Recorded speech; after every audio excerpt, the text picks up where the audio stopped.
खुलुमबाय स्टुडिअ दं आं राजीब बसुमतारी आरो बे समाव नोंथांमोननि गेजेराव लानानै फैदों मोनसे राजखान्थिनि जर'खा खौरां हाग्रामा महिलारि बिथांनि सरकार दानायनि सायाव बे समाव अजद दैखांदों बिटिसिनि बारग' मावफुं सोद्रोमा रनजित बसुमतारी बिथाङा अजद दैखांदों एबा बाथ्रा बुंदों हाग्रामा महिलारि बिथांनि सरकार दानायनि सायाव आरो बिथाङा बाथ्रा एबा फोरमायनाय बायदिब्ला रनजित बसुमतारी बिथाङा फोरमायदों जे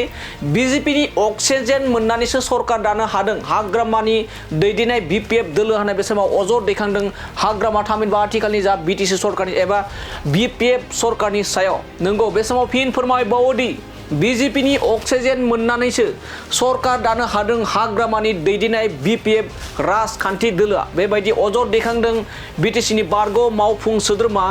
रनजित बसुमतारी बिथाङा लोगोसे बेबायदि आरो गोबां माने अजद दैखांनायनि बाथ्रा बुंदों हाग्रामा महिलारि थामहिनबा आथिखालनि बिटिसिनि सीएम हाग्रामा महिलारि बिथांनि सायाव जेराव थांनाय 5 बोसोरावबो गोबां बेफोरबायदि अक्सिजेन लानानै सरकार दानाय एबा सरकार सालायनाय होननानै इउपिपिएल राजखान्थि एबा इउपिपिएल सरकारखौ बाथ्रा बुंदोंमोन आरोबाव फिन जाथाय होफिनदों बे मोनसे सोदोबजोंनो फिन जाथाय होबावदों रनजित बसुमतारी बिथाङा आरो बिथाङा फिन जाथायनि गेजेरजों बुंदोंदि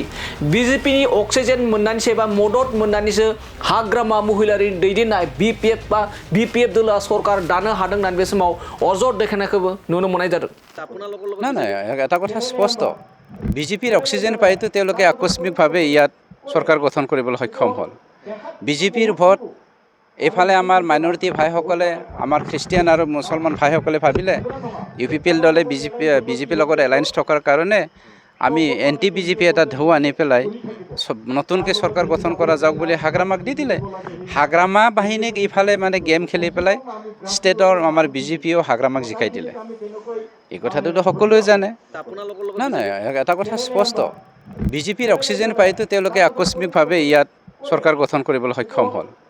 বিজেপিৰ ভোট এইফালে আমাৰ মাইনৰিটি ভাইসকলে আমাৰ খ্ৰীষ্টিয়ান আৰু মুছলমান ভাইসকলে ভাবিলে ইউপিপিএল দলে বিজেপিৰ লগত এলায়েন্স থকাৰ কাৰণে আমি এণ্টি বিজেপি এটা ঢৌ আনি পেলাই নতুনকৈ চৰকাৰ গঠন কৰা যাওক বুলি হাগ্ৰামাক দি দিলে হাগ্ৰামা বাহিনীক ইফালে মানে গেম খেলি পেলাই ষ্টেটৰ আমাৰ বিজেপিয়েও হাগ্ৰামাক জিকাই দিলে এই কথাটোতো সকলোৱে জানে